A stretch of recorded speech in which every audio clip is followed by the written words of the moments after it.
बूंदी में जूते चप्पल की दुकान में लगी आग से जुड़े मामले में संयुक्त व्यापार विकास समिति ने उपखंड अधिकारी को मुख्यमंत्री के नाम ज्ञापन सौंपा है और अग्निशमन कर्मचारियों के खिलाफ कार्रवाई की मांग की। व्यापारियों के मुताबिक सूचना के 1 घंटे बाद दमकल बिना पानी के ही मौके पर पहुंची, जिसके चलते आग नहीं बुझाई जा सकी और व्यापारियों का लाखों रुपए का नुकसान हो गया। इधर उपखंड अधिकारी ने मामले में टीम गठित कर जांच करने के अब निर्देश दे दिए हैं। हमारे संगठन के एक रजिस्टर्ड व्यापारी की दुकान पर आग लग गई थी।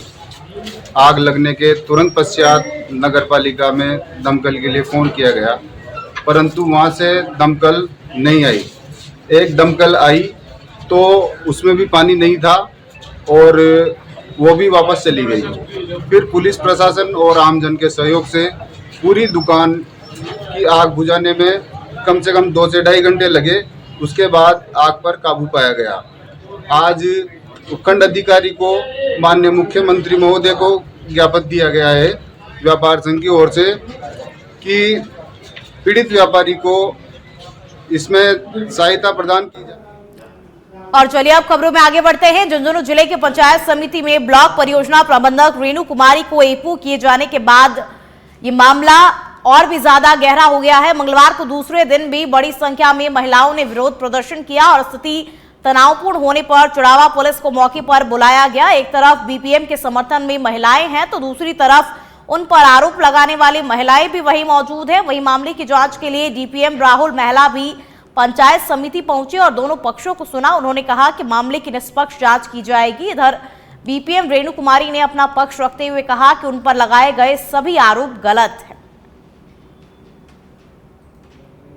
सारी बहनें जितनी भी आई हुई ना, सारी एसएसजी की नॉर्मल महिलाएं हैं।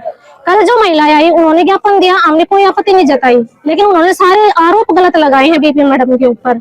और जो सीएलएफ में रिकॉर्ड है वो आप मंगवाओ, सीएलएफ की बैंक पासबुक है वो मंगवाओ, जहाँ से पैसे ट्रांसफर हुए हैं कुछ चीजें तो आप देखो ना। ठीक है, हर चीज का एविडेंस है, हर चीज का लिखित में एविडेंस है।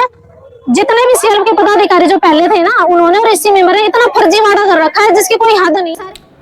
देश के दूसरे वृंदावन यानी कि झुंझुनू भरौदा गांव में 3 दिवसीय फागोत्सव का आयोजन किया जाएगा, जिसमें देश के कोने कोने से श्रद्धालु आएंगे। कार्यक्रम की तैयारियों को लेकर के बिहारी जी मित्र मंडल की ओर से कार्य शुरू कर दिया गया है और वहीं 3 दिन तक चलने वाले कार्यक्रमों की रूपरेखा भी तैयार कर ली गई है। आयोजन समिति के सदस्य बंटी सुल्तानिया ने बताया कि इस बार कोलकाता से करीब 500 किलो फूल मंगवाए गए हैं और इन फूलों से मंदिर को जंगल थीम पर सजाने के लिए झारखंड से कलाकार आएंगे।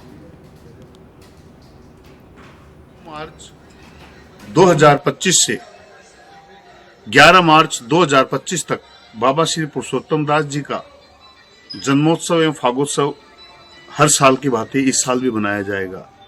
यह साल हम सभी बाबा सेवकों के लिए बहुत ही अविस्मरणीय रहने वाला है, क्योंकि यह साल बाबा जी के 500वें जन्मदिन का साल है।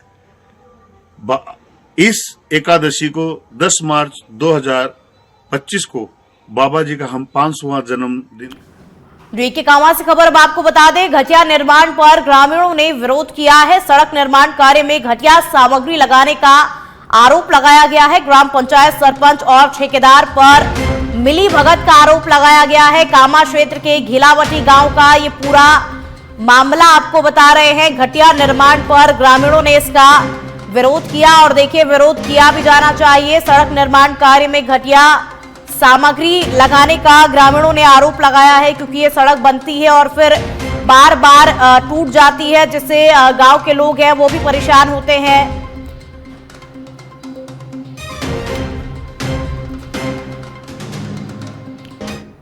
झुंझुनू में केंद्रीय बजट को लेकर के प्रबुद्धजनों के साथ भाजपा ने विचार गोष्ठी की, जिसके मुख्य वक्ता जयपुर सांसद मंजू शर्मा थी और गोष्ठी में प्रमुख रूप से भाजपा के प्रदेश महामंत्री पूर्व सांसद संतोष अहलावत, जिला अध्यक्ष बनवारी लाल सैनी, राष्ट्रीय परिषद सदस्य विश्वभर पूनिया समेत भाजपा के पदाधिकारी मौजूद थे और इस मौके पर विभिन्न क्षेत्रों से प्रबुद्धजनों ने हिस्सा लिया। गोष्ठी को संबोधित करते हुए जयपुर सांसद मंजू शर्मा ने कहा कि इस बार का बजट ज्ञान को ध्यान में रखते हुए घोषित किया गया है, जिसमें जी का मतलब गरीब और वाई का मतलब युवा, ए का मतलब अन्नदाता और एन का मतलब नारी शक्ति है।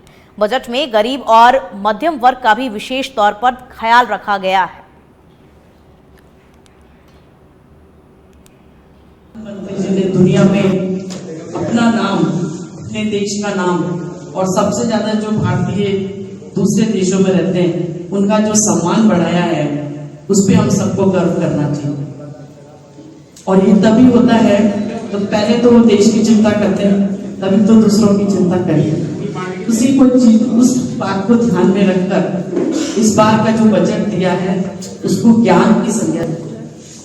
ज्ञान का मतलब है गरीब, युवा